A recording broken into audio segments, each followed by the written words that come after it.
तया चक्षुरुन्मीलितं येन तस्मै श्रीगुरवे नमः।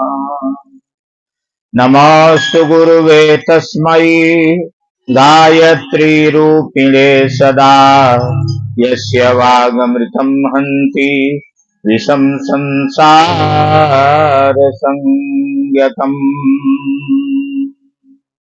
नीलाम्बुजश्यामलकोमलाङ्गम् सीतासमारोपितवामभागम् पाणौ महासायकचारुचापम् नमामि रामं रघुवंशनाथम्।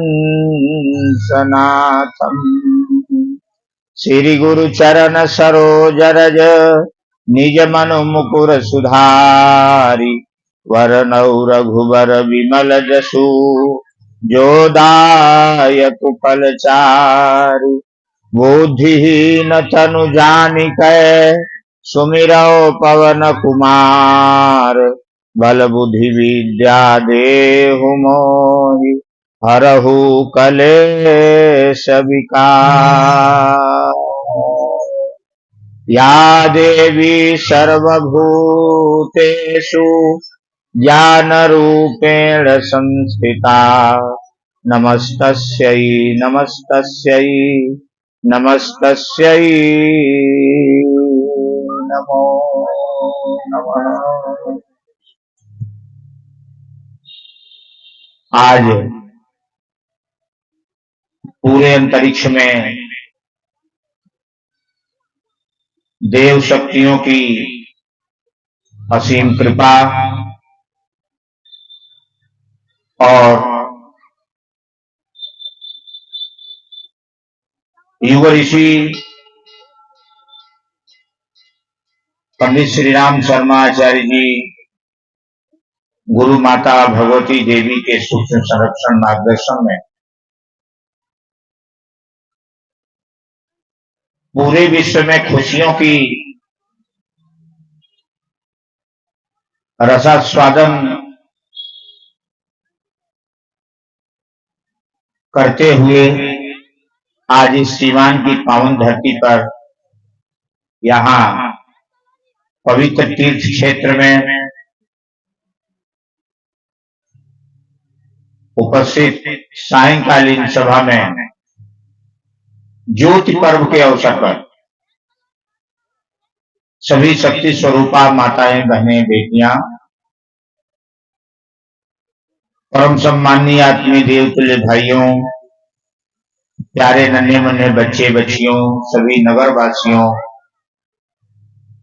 आप सभी का बहुत बहुत शांति कुंज हरिद्वार की ओर से गुरुदेव माता जी की ओर से हार्दिक अभिनंदन वंदन स्वागत।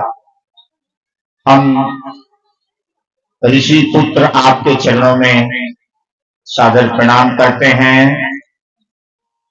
और आज की बहुत सारी आपके जीवन और परिवार में मंगल कामनाओं के साथ में आज भगवान श्री राम के संदेश को शुरू करते हैं। बोलिए भारत माता की। अब शांति बनाएं, ज्यादा समय नहीं लेंगे, समय बिल्कुल सीमित है, समय बधा हुआ है और चारों तरफ आज खुशियों के दीपक जल रहे हैं, अभी और जलेंगे।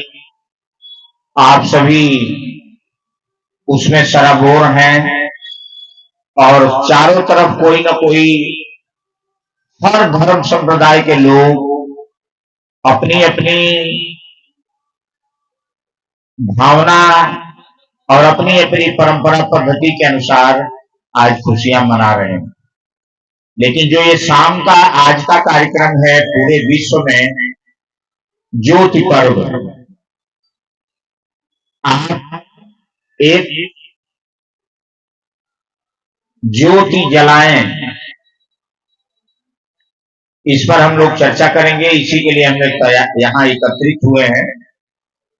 तो ये बच्चियां बैठ जाएं, थोड़ी देर बात कर लेंगी कुछ।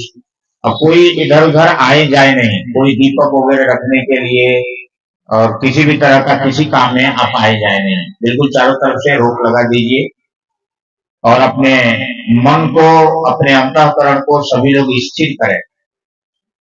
देखिए, खुशियां तो हैं, लेकिन खुशी की धारा में बहना नहीं चाहिए। खुशी की धारा को रोकिए और उसको ऊर्जा में कन्वर्ट कर दीजिए। ये बड़ी बात है। खुशी को बहा देंगे तो फिर कल खाली हो जाएंगे, लेकिन यह जो आज खुशी है,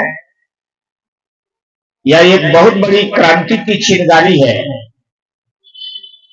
और इस खुशी को हम सभी लोगों को संभाल के और अपने हृदय में एक आत्मविश्वास जगाना है और आत्मविश्वास के पथ पर हमें बहुत बड़े कदम उठाने हैं।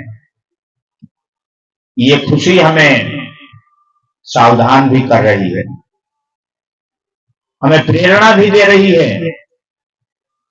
मेरे भाई बंधुओं, आप सभी रात दिन, आज कम से कम 10 दिन से टेलीविजन और तमाम इंटरनेट सेवाओं के माध्यम से प्रभु राम, अयोध्या नगरी राम आ रहे हैं और उनकी छवि, उनकी छटा, वहां की सजावट आप देख रहे हैं। मैं भी 1-1.5 घंटे से ध्यान साधना के बाद जिस समय प्राण प्रतिष्ठा हो रहा था अयोध्या में, मैं भी उस समय आपकी इसी धरती पर ध्यान में बैठा हुआ था और उस क्षण में मैं भी ध्यान कर रहा था, गायत्री मंत्र का जप कर रहा था। उसके बाद मैंने भी कुछ देर, कुछ क्षण, कुछ पल उसको प्रसारण के माध्यम से देखा, सुना। आइए अब इस पर हम विचार करते हैं। समय बहुत कम है तो कुछ मूल्यवान बिंदुओं को हम लेते हैं। मेरे भाई बंधुओं, भगवान राम आज कोई नए नहीं आए हैं, भगवान राम हमारे बीच से कहीं गए नहीं थे। हाँ, कुछ बातें हैं कि जैसे भगवान राम का अवतार हुआ था अधर्म के विनाश के लिए और धर्म की स्थापना के लिए, यानी सदाचार की स्थापना ही धर्म की स्थापना है और दुराचार का विनाश ही अधर्म का विनाश है। सदाचार माने सत्य आचार व्यवहार, दुराचार माने गंदा, फूहड़, अश्लील और दूसरे को दुखी और रुलाने वाला व्यवहार दुराचार है। जिस कर्म और व्यवहार से दूसरे की आंखों में आंसू गिरे और दूसरे की प्रतिष्ठा का हनन हो, दूसरे की कमाई का हनन हो, दूसरे के मर्यादा का हनन हो और जिससे उसको असह्य पीड़ा पहुंचे और उसका हृदय रोए, उसकी आंखों में आंसू गिरे, मेरे भाई बंधुओं, ये दुराचार है। सदाचार क्या है कि हम रोते हुए को हंसा सकें, गिरे हुए को उठा सकें, सबके साथ में अपनी अच्छाई और अपनी खुशियों को बांट सकें। हम दूसरे की पीड़ा को पीना सीखें और दूसरे को हंसाने के लिए अपनी खुशियों और अपनी अच्छाइयों को बांटना सीखें। ये सदाचार है। अच्छे लोग जहां जाते हैं तो सबको निर्भय करते हैं, घबराओ नहीं, हम आ गए हैं और हम आए हैं तो भगवान आ गए हैं और तेरा अब कुछ भी नहीं बिगड़ेगा, जो हो गया सो हो गया। और वह अपनी प्राण ऊर्जा को बिखेरता है। मेरे भाई बंधुओं, आज अधर्म पर धर्म का फिर से एक बार विजय हुआ है। भगवान राम लंका से समाप्त करके राक्षसों का लौटे थे। शुरुआत किया था अयोध्या से, जब बाहर निकले थे निषाद राज से मिलते हुए प्रयागराज में महर्षि भारद्वाज से आशीर्वाद लिए और उसके बाद जाकर के चित्रकूट में 11 साल बिताए और 11 साल के दरमियान वहां से अपनी तपस्या को पूरा किया और उस तपस्या की ऊर्जा को लेकर के आगे बढ़े। मेरे भाई बंधुओं, अत्रि ऋषि और माता अनुसुईया के शक्ति अनुदान वरदान और मार्गदर्शन को माता सीता और दोनों भाई राम और लक्ष्मण ने लिया था और आगे बढ़े थे। उसके बाद वो वहां अपने यात्रा में पहुंचे थे और जिसको अभी अभी नासिक में बताया गया, जहां कालाराम मंदिर है, जहां भगवान राम का काला पत्थर की मूर्ति है और वहां पहला भगवान का बेड़ा गिरा था चित्रकूट से आगे बढ़ने के बाद। तो ये सारी बातें बताएंगे तो लंबी हो जाएगी, आप टीवी पर सुन भी रहे हैं। मैं बताना क्या चाह रहा हूं कि भगवान असुरता पर विजय प्राप्त करने के बाद अयोध्या में आए और अयोध्या में समय बीता इतिहास के रूप में, प्रेरणा और प्रकाश के रूप में उनका मंदिर बना। हमारी संस्कृति की पहचान, हमारे आदर्शों के प्रति भगवान राम का वो स्थान है जहां वो अवतार लिए थे। भगवान राम को क्या कहा जाता है? मर्यादा पुरुषोत्तम राम, यानी हमेशा मर्यादाओं की सीमा में रहने वाले, जीने वाले, पुरुषों में उत्तम। हर जगह पिता के साथ व्यवहार कैसा हो, माता के साथ व्यवहार कैसा हो, शत्रुओं के साथ व्यवहार कैसा हो, मित्रों के साथ व्यवहार कैसा हो, भाई के साथ व्यवहार कैसा हो, पत्नी के साथ व्यवहार कैसा हो। मेरे भाई बंधुओं, गरीब से गरीब छोटे तबके के स्तर में जीने वाले अनपढ़ गंवार जंगली लोगों के साथ में भी प्रेम और व्यवहार कैसा हो। भगवान एक सबसे बड़े समाजवादी और सबके मसीहा और नायक बनकर के उभरे और भगवान राम सबको गले लगाते हुए चले।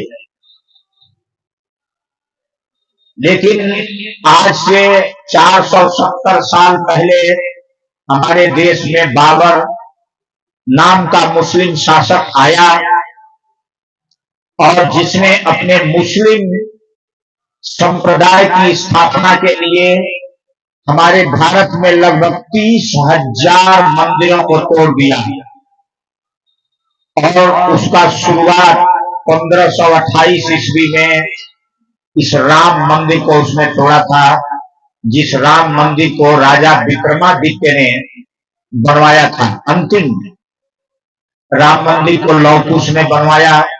लौह कुश के बाद एक और राजा बनवाए थे, तोड़ा गया था किसी विदेशियों के द्वारा और 1528 ईस्वी में बाबर ने उसको तोड़वा दिया।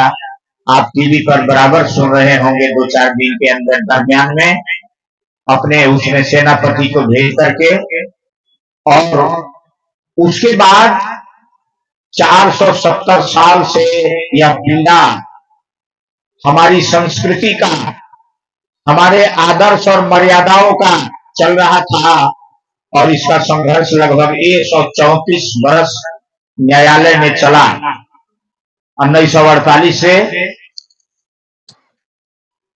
फिर से न्याय मिला, सत्य की जीत हुई, सत्यमेव जयते।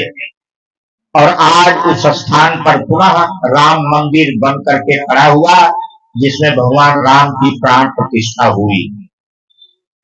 मेरे भाई बंधुओं, अब ये राम की प्राण प्रतिष्ठा हो गई, लेकिन आप सभी जानते हैं इस राम मंदिर बनने के लिए कुछ साधु संत जो है शांतिकुंज हरिद्वार में गए थे। सन 1990 के बाद की बात है, 92 की बात है लगभग। और माता भगवती देवी थी उस समय, गुरुदेव शरीर छोड़ चुके थे और साधु संत वहां आशीर्वाद मांगने गए थे कि माता जी यही आशीर्वाद दीजिए कि अयोध्या में राम मंदिर बने, बाबरी मस्जिद टूट जाए। माता जी ने कहा था कि जाओ अखंड दीपक के सामने और जो मांगना है मांग लो, पूरा होगा। और कुछ धर्माचार्य जो संघर्ष में लीन थे राम मंदिर के निर्माण के लिए, उस स्थान के विजय के लिए, अपनी संस्कृति और अपनी मर्यादाओं के धरोहर की रक्षा के लिए जो संघर्षशील हमारे धर्माचार्य अन्य लोग थे, वो गए थे वहां। और माता जी ने कहा जाओ अखंड दीपक के सामने, जो भी तुम आज कहोगे वो पूरा होगा। और उन लोगों ने जाकर अखंड दीपक के सामने एक बात कही थी कि बाबरी मस्जिद टूट जाए। ये बात कह दिया। खैर जो कहा, और वो वहां से कह के आए। माता जी ने पूछी क्या मांगा? हम लोगों ने यही कहा बाबरी मस्जिद समाप्त हो जाए, टूट जाए। उन्होंने कहा अरे ये तो हो ही जाएगा, तुम लोगों को मांगना चाहिए था राम मंदिर बन जाए। मांग लिया केवल आधा अधूरा। जब राम मंदिर बनने की बारी आएगी तो वो तो टूटेगा अपने आप। खैर चलो, जो हो गया सो हो गया। और मेरे भाई बंधुओं, आदि शक्ति भगवती के रूप में माता जी ने आशीर्वाद दिया था और अखंड दीपक के सामने आचार्यों ने कहा था, और वह समय पर बाबरी मस्जिद टूटी। आज वह दिन आया, राम मंदिर खड़ा हो गया। भगवान राम की बड़ी ही अद्भुत रूप में, दिव्य रूप में, दिव्यता के साथ में आज प्राण प्रतिष्ठा हुई। आज चारों तरफ ये ज्योति जलाई जाएगी, चाहे इसको अमर ज्योति कहिए, चाहे संस्कृति की ज्योति कहिए, चाहे प्राणों की ज्योति कहिए, चाहे संस्कृति विजय की ज्योति कहिए। अभी हम लोग सुन रहे थे, लेकिन मेरे भाई बंधुओं, अभी प्रधानमंत्री जी का एक उद्बोधन में एक लाइन आया जिसको परम पूज्य गुरुदेव ने इसको अभियान ही दे दिया है, युग निर्माण योजना, धरती पर स्वर्ग का अवतरण, राम राज्य की स्थापना। मेरे भाई बंधुओं, और यह राम राज्य की स्थापना होगी कैसे? तो इसी प्रक्रिया को पूरा करने के लिए जिस योजना और आंदोलन का रूप दिया गुरुदेव ने, और वो फिर से उसी श्री राम नाम से इस धरती पर अवतार लिए, श्री राम शर्मा आचार्य। उस समय श्री राम थे, आज भी श्री राम हैं। और श्री राम महाकाल करके बन करके इस समय आए। माता आदि शक्ति भगवती गायत्री के रूप में आई। मेरे भाई बंधुओं, और आज वो सपना साकार होने जा रहा है। आज वह क्रांति का इतिहास लिखा जाएगा, वो पहला दिन होगा। आज जो ये राम मंदिर में भगवान राम की प्राण प्रतिष्ठा हुई है, ये प्राण प्रतिष्ठा आदर्शों की प्राण प्रतिष्ठा हुई है, ये मर्यादाओं की प्राण प्रतिष्ठा हुई है, ये सदाचार की प्राण प्रतिष्ठा हुई है। हर भारतीय के मन में और एक सदाचार की ज्योति जलनी चाहिए, जो आज शाम को जलाई जाएगी।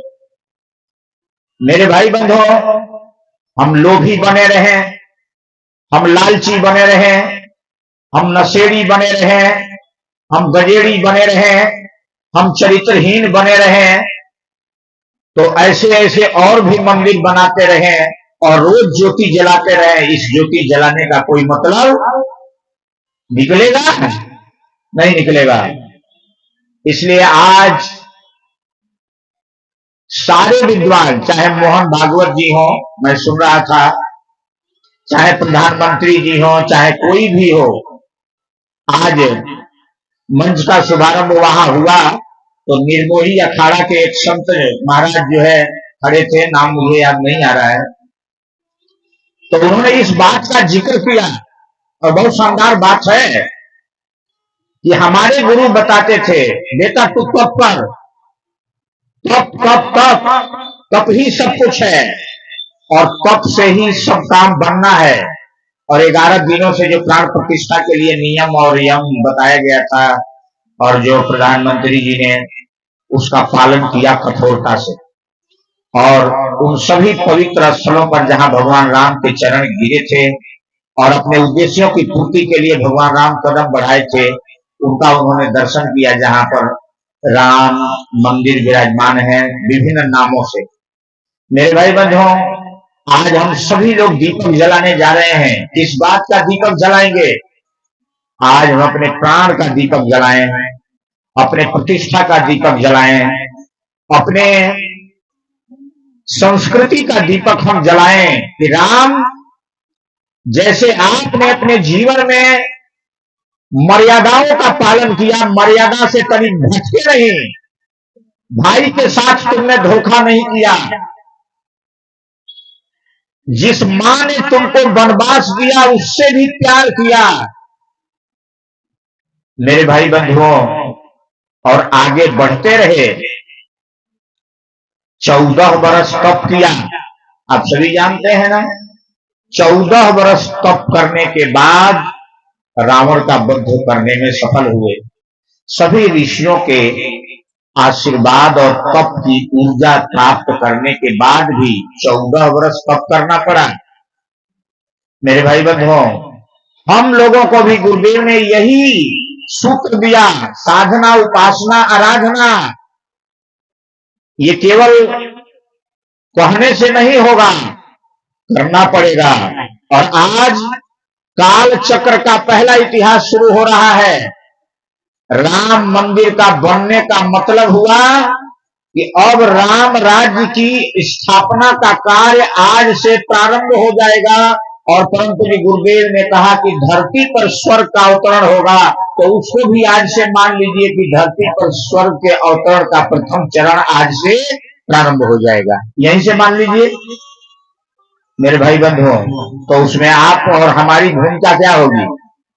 केवल कहने से राम राज्य बन जाएगा क्या? तब करना पड़ेगा।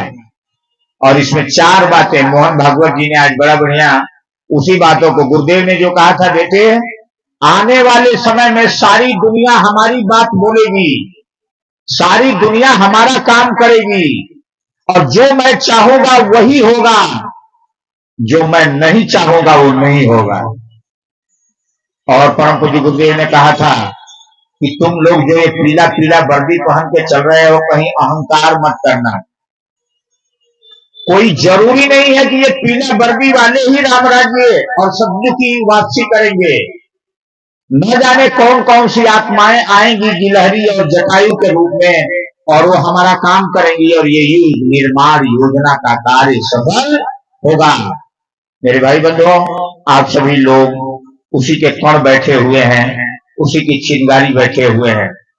और अब समझिए, ये धर्म की विजय का मतलब होता है सावधानी बढ़ जाती है।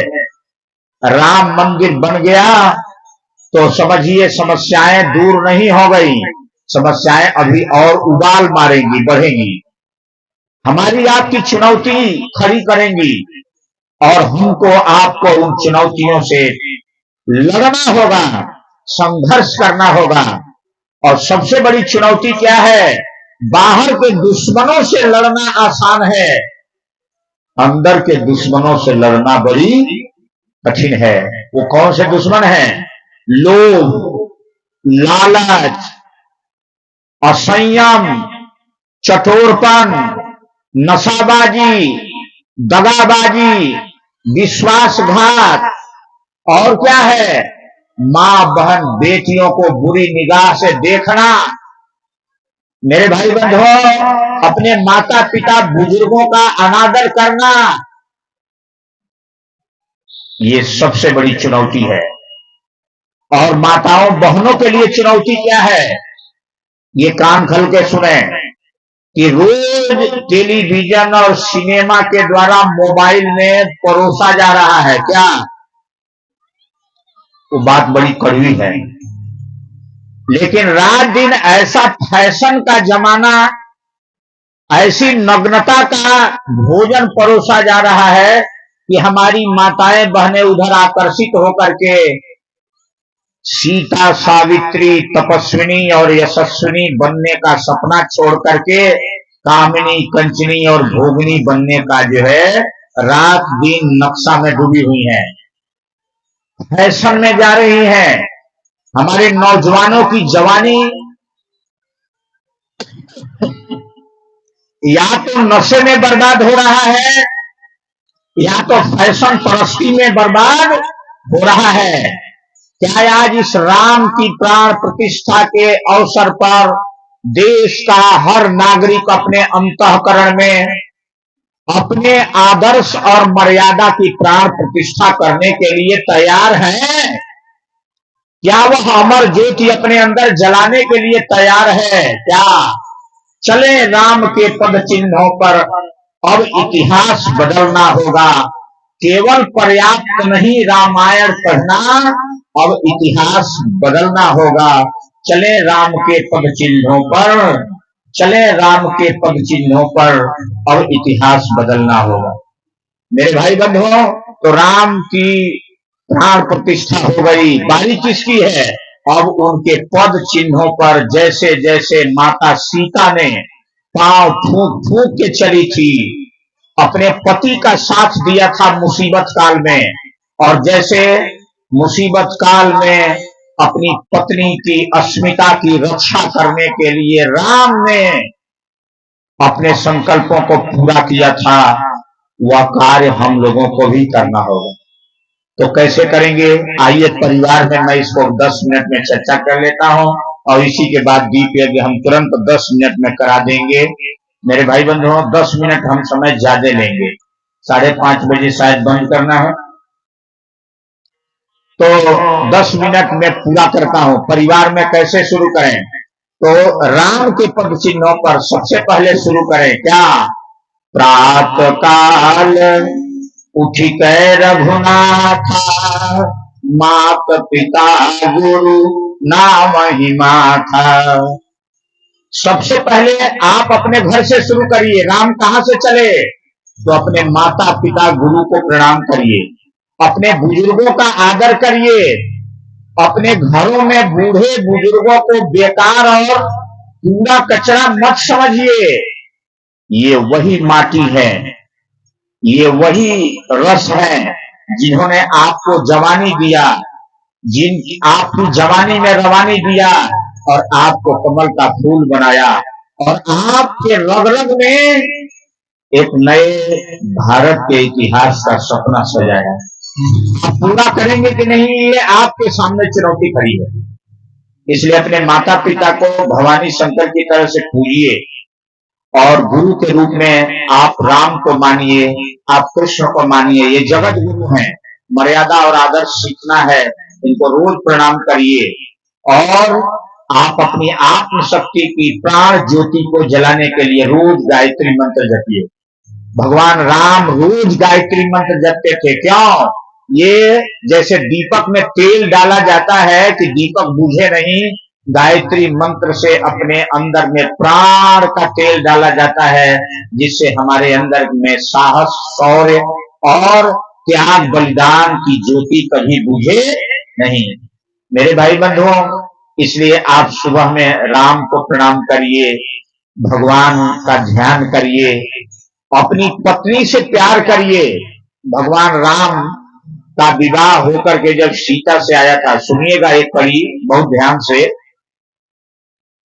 तो बहू जब आती है भाभी बनकर के, बहू बनकर के जब नई नवेली दुल्हन आती है अपने ससुराल में, तो सभी अपने उपहार देते हैं। लेकिन भगवान राम से जब मिलन होने जाता है, तो पति और पत्नी का जब प्रथम मिलन होता है, तो शास्त्रों में उसको गर्भाधान संस्कार कहा जाता है।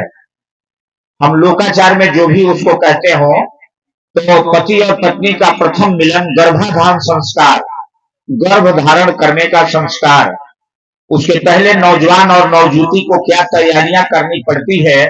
14 वर्ष में राम और सीता ने तैयारी किया था, 14 वर्ष जब तप किया था और तब जाकर के राम के बीज तपे थे और सीता की रज तपी थी और रज और वीर से लव और कुश पैदा हुए थे। लेकिन सीता ने राम से विनती किया था, प्रभु गर्भ काल में अगर हमको ऋषियों का संरक्षण मिले, मैं ऋषियों के संरक्षण में रहना चाहती हूँ। तो गर्भ काल में सीता जी ने अपने पति राम से गर्भ काल में ऋषि के संरक्षण में रहने की इच्छा व्यक्त की थी और कई कारण है कि सीता का दूसरा वनवास हुआ था और सीता जी जाकर के वाल्मीकि ऋषि के आश्रम में रही थी। तो मेरे भाई बंधु, जिस नारी को, जिस पुरुष को, जो नौजवान और जो नवजुवती तप करेंगे वही एक अच्छे समाज और सृष्टि की रचना करेंगे, वही देश और समाज में सदाचार की स्थापना करेंगे, वरना इस तरह से ये होने वाला नहीं है। और इसी कार्य को युग निर्माण योजना के तहत जो है गांव गांव हर आदमी के अंदर में ये दीपक जला करके जगाया जा रहा है। मेरे भाई बंधु, आज आप राम उत्सव के अवसर पर दीपक जला रहे हैं, राम ज्योति कह लीजिए आज, मेरे भाई बंधु, लेकिन यह आज 50 वर्षों से कार्य चल रहा है,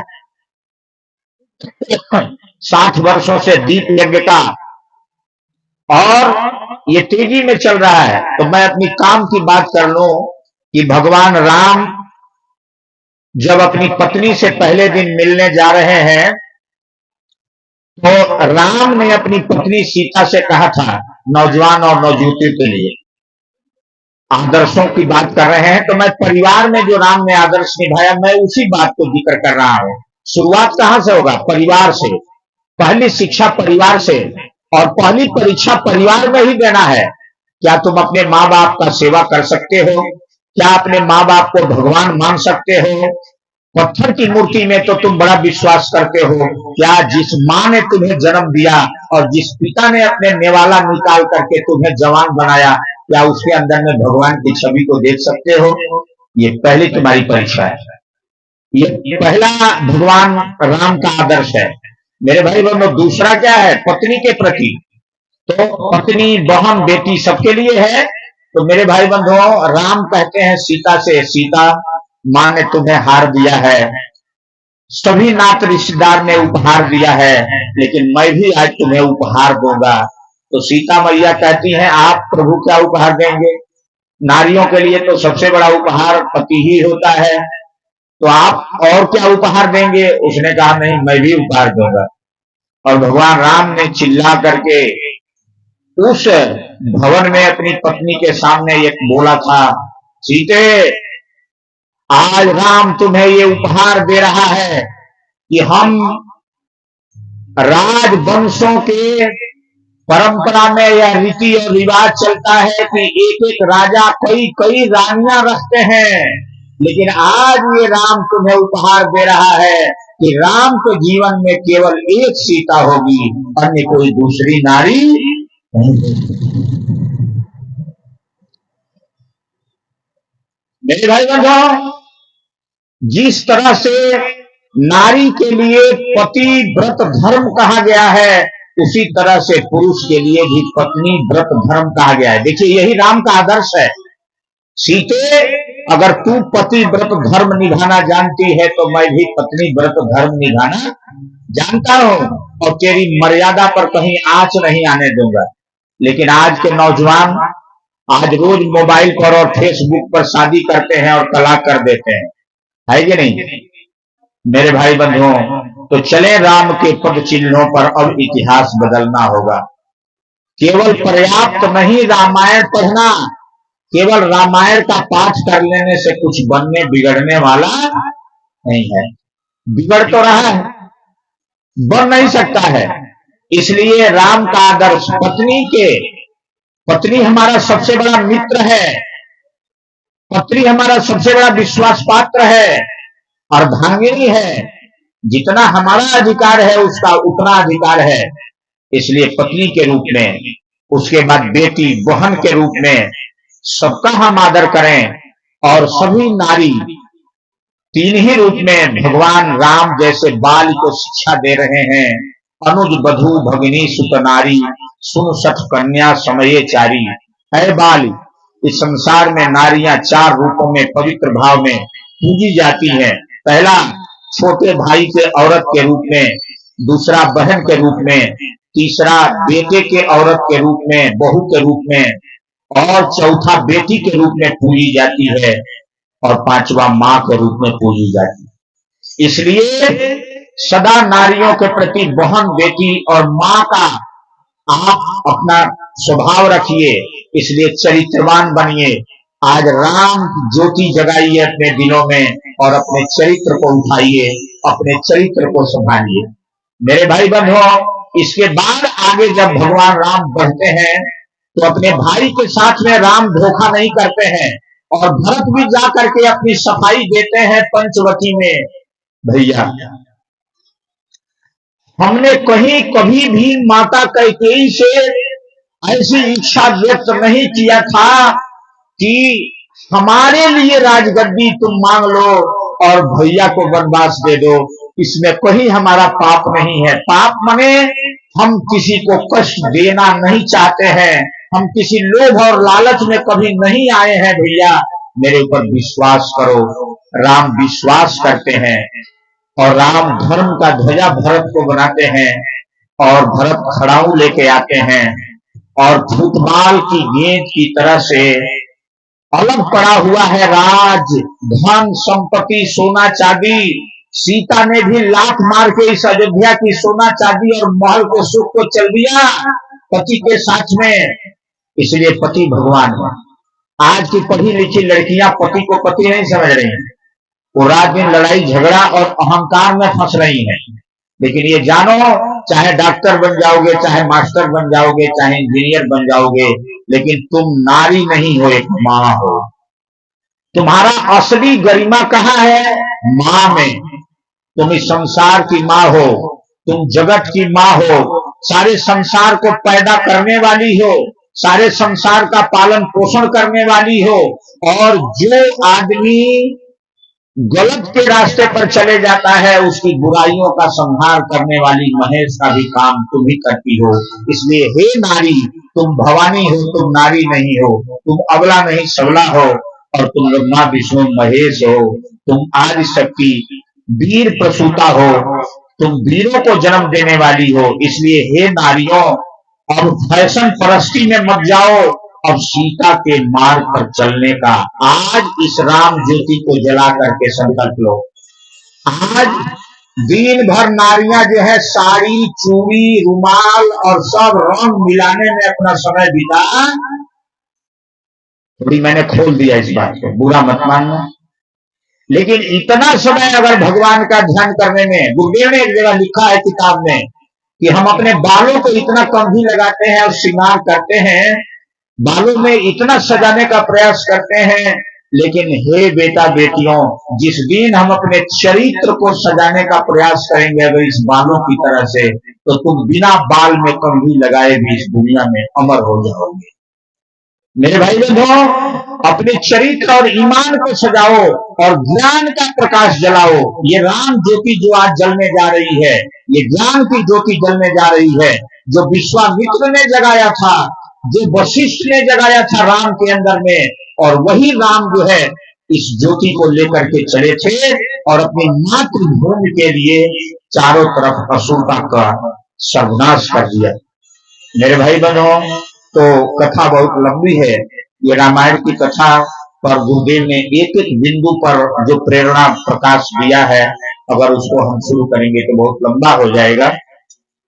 अंतिम बात कहकर के अपनी बात समाप्त करते हैं मेरे भाई बंधुओं कि भगवान राम जब घर की देहरी से बाहर निकले, चार दीवारी से जब जंगल की ओर गए हैं, तो कुल जात में पैदा हुआ निषाद राज और भील जात में पैदा हुई भीलनी जो सबरी थी, उसके हाथ का जूठा घेर खाए। जटायु को अपने गोदी में लेकर के अंतिम संस्कार किया, यानी मनुष्य और जानवर में कहीं भेद नहीं थी। श्री राम मैं सब जग जानी, और सबसे बड़े समाजवाद, भगवान राम सबसे बड़े समाजवाद की स्थापना किए थे। राम राज्य माने समाजवाद। जहां छोटा बड़ा का भेदभाव नहीं है।